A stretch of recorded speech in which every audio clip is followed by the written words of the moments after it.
ಗಂಡ ಹೆಂಡತಿ ಜಗಳ ಉಂಡು ಮಲ್ಕೋ ತನಕ ಅಂತಾರೆ ಹೇಳ್ತಾರೆ. ಆದರೆ ಇತ್ತೀಚೆಗೆ ಹಂಗಾಗ್ತಿಲ್ಲ.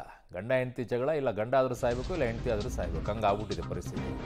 ಗಂಡ ಹೆಂಡತಿ ಜಗಳ ಕೊಲೆಯಲ್ಲಿ ಅಂತ್ಯ ಅಂತೆ. ಅಯ್ಯಯ್ಯೋ, ತಂದೆ ಜೊತೆಗೆ ಸೇರಿ ಗಂಡನನ್ನೇ ಕೊಲೆಗೈದಿದ್ದಾಳೆ ಪತ್ನಿ. ಅಂಥದ್ದು ಏನಪ್ಪ ಕಿರಾತಕ ಮಾಡಿದ್ದವನು.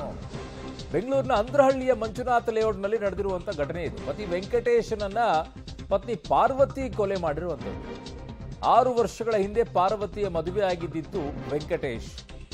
ಹೆಂಡತಿಯ ಮನೆ ತನ್ನ ಹೆಸರಿಗೆ ಬರೆಯುವಂತೆ ಗಲಾಟೆ ಮಾಡ್ತಾ ಇದ್ದಂತೆ.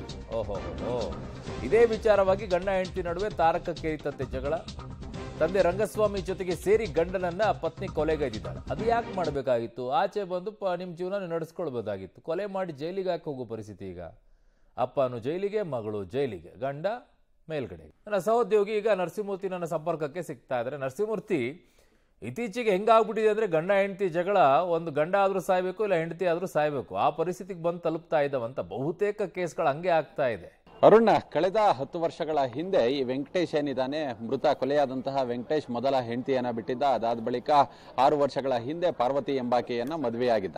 ಈತನಿಗೆ ಈ ಬೆಂಗಳೂರಿನ ಅಂದ್ರಹಳ್ಳಿಯ ಮಂಜುನಾಥ ಬಡಾವಣೆ ಏನಿದೆ, ಅಲ್ಲಿ ಒಂದು ಮನೆ ಇದೆ. ಹೀಗಾಗಿ ಆ ಮನೆಯನ್ನ ತನ್ನ ಹೆಸರಿಗೆ ಬರೆಯುವಂತೆ ಈ ಎರಡನೇ ಪತ್ನಿ ಪ್ರತಿದಿನ ಗಲಾಟೆಯನ್ನ ಮಾಡೋದು, ಹಿಂಸೆಯನ್ನ ಕೊಡುವ ಕೆಲಸವನ್ನ ಮಾಡ್ತಿದ್ಲಂತೆ. ಅದಲ್ಲದೆ ಅದು ಮನೆಯನ್ನ ಬರೆಯೋದಕ್ಕೆ ಆಗಲ್ಲ ಅನ್ನೋದಾದ್ರೆ ನನಗೆ 6 ಲಕ್ಷ ರೂಪಾಯಿ ಹಣವನ್ನ ಕೊಡುವಂತ ಕೂಡ ಪ್ರತಿದಿನ ಗಲಾಟೆ ಮಾಡ್ತಿದ್ಲು. ಈ ಸಂದರ್ಭದಲ್ಲಿ ಈತ ಒಂದಷ್ಟು ಮಾತುಕತೆಯನ್ನ ನಡೆಸಿ 2.5 ಲಕ್ಷ ಹಣವನ್ನ ಕೊಡೋದಾಗಿ ಕೂಡ ಒಪ್ಕೊಂಡಿದ್ದ. ಆದ್ರೆ ಆಕೆ ಅದಕ್ಕೆ ಒಪ್ಪದಿದ್ದಂತಹ ಸಂದರ್ಭದಲ್ಲಿ ನಿನ್ನೆ ರಾತ್ರಿ ಸುಮಾರು ಒಂದು 8-9 ಗಂಟೆ ಸಂದರ್ಭದಲ್ಲಿ ದೊಡ್ಡ ಮಟ್ಟದಲ್ಲಿ ಗಲಾಟೆ ಆಗಿದೆ. ಆಗ ಗಲಾಟೆಯಾದಂತಹ ಸಂದರ್ಭದಲ್ಲಿ ಈತ ತನ್ನ ಹೆಂಡತಿ ಪಾರ್ವತಿಯನ್ನ ಈ ವೆಂಕಟೇಶ್ ಮನೆಯಿಂದ ಆಚೆಗೆ ತೆರಳುವ ಕೆಲಸವನ್ನ ಗಂಡ ಕೇಳಿದ್ದಲ್ವಾ ಇದು ಆಸ್ತಿನ? ಹೆಂಡತಿ ಕೇಳಿರುವಂತ ಆಸ್ತಿನ ಇದು? ಎಸ್ ಅರುಣ್, ಇದು ಹೆಂಡತಿ ತನ್ನ ಗಂಡನ ಆಸ್ತಿಯನ್ನ ಕೇಳಿರೋದು. ಗಂಡನ ಆಸ್ತಿಯನ್ನ ತನ್ನ ಹೆಸರಿಗೆ ಬರೆಯುವಂತೆ ಕೇಳಿರೋದು. ಅದ್ರ ಜೊತೆಗೆ 6 ಲಕ್ಷ ರೂಪಾಯಿ ಹಣವನ್ನ ಸಹ ಕೇಳಿದಾಳೆ.